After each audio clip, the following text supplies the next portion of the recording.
What's going on, everybody? Okay, here today I wanted to share 5 quick tips for XRD since XRD is getting a rollback netcode beta test that's coming pretty soon at this point. So whether you're just strictly new to XRD or you're a Strive player who wants to give XRD a try, these tips should help you kind of just ease into things a little bit quicker. So first I want to talk about the chains, also known as the Gatling system. So if you're from Strive, you'll know that this game has a much different Gatling system, and the Gatlings vary by character. But the one thing that everyone has in common is that you go from light to heavy. So in this case, it would be punch, kick, slash, heavy slash, dust. So while you can do punch, kick, slash, heavy slash, dust, and when the game came out, when Strive came out, people were like, why would they take this out? It's way easier to just like have this series of chains.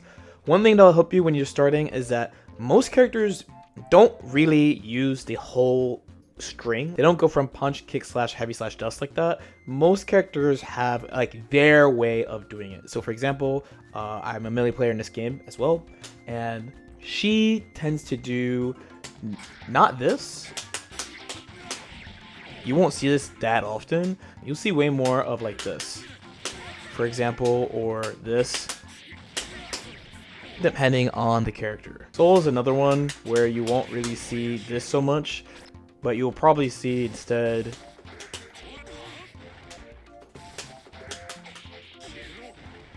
so keep in mind that you won't be using the entire string. You'll probably do one specifically for your character that's cut a little bit shorter. So the next two are defensive stuff. So I want to talk about faultless defense first. So this is holding back and holding 2 buttons.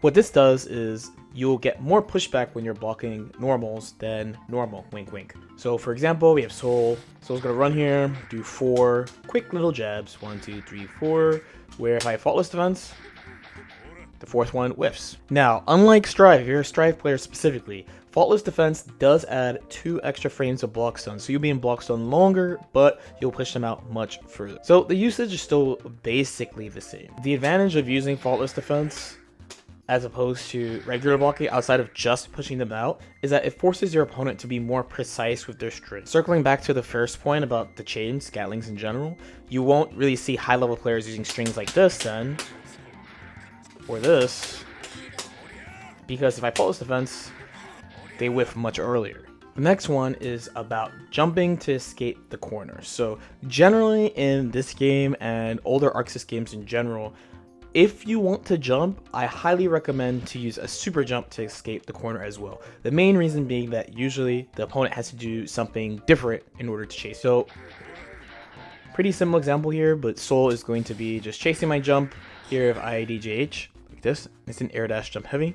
But here, if I super jump, his jump heavy does not catch me. So normally in this game, people can kind of cover you staying on the ground and you jumping at the same time. But if you super jump, they usually have to do different things. For Strive players, this game tends to have characters that have like at least one way of kind of floating in the air. Some characters have many, like Milia.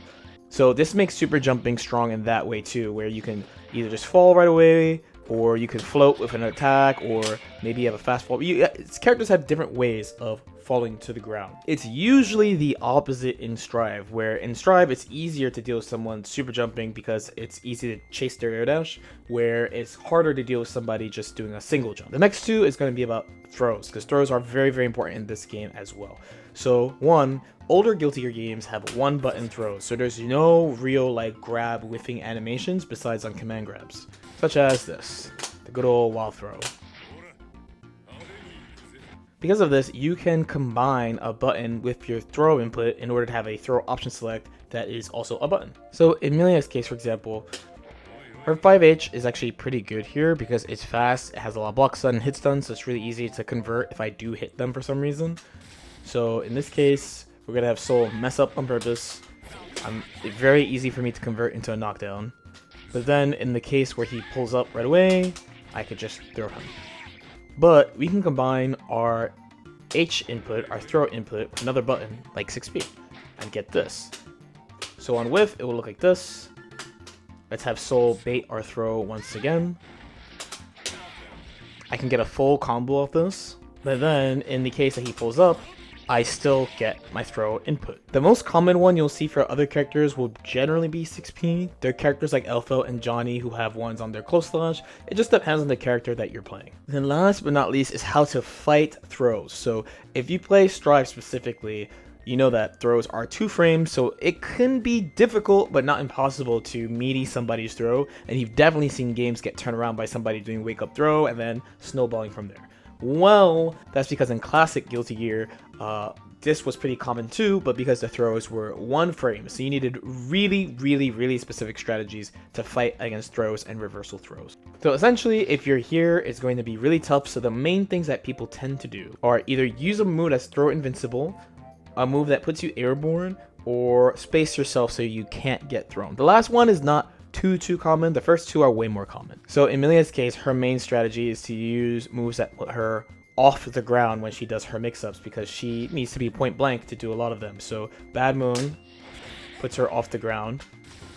So you can see here, I'm doing Milia's 5H. This is her normal throw that she tends to do. But Bad Moon puts her off the ground, so I will not get thrown. Instead, I just get a free hit. This helps establish my mix-up here. But then also, her hair card does it too. Her hair card puts her off the ground as well. If I hit the 5H like last time, I will get hit. This enables all her other mix-ups. So, an alternative to putting yourself airborne is to use a throw invincible move. Some characters have moves that are just straight up throw invincible. So a character like Biken, for example, you have this, you have good old 6K. So if I choose to throw this for any reason, I'm just gonna get counter hit because it just beats throws. And the last way you want to deal with it is either space yourself out or use like a projectile to cover yourself. So Kai can be used both methods. So 2 common Kai meteors. One would be to use this 6H. You can attack kind of from out of range. So if I try to throw this, I am screwed. Or I could do this. Just to show the concept, right? So the charge stun edge, I'm out of throw range, and it just covers their wake up. In this version, he'd probably do something more like this. So hopefully that helped though. XRD, despite being a game from last fighting games generation, the end of last fighting games generation, it still has the core of like a fast old school game. I hope you guys really have fun in the rollback beta. Hopefully these tips helped. As usual, if you have any questions or comments, feel free to leave them in the comment section below. Like and subscribe if you guys feel like it, and I'll see y'all next time. Peace out.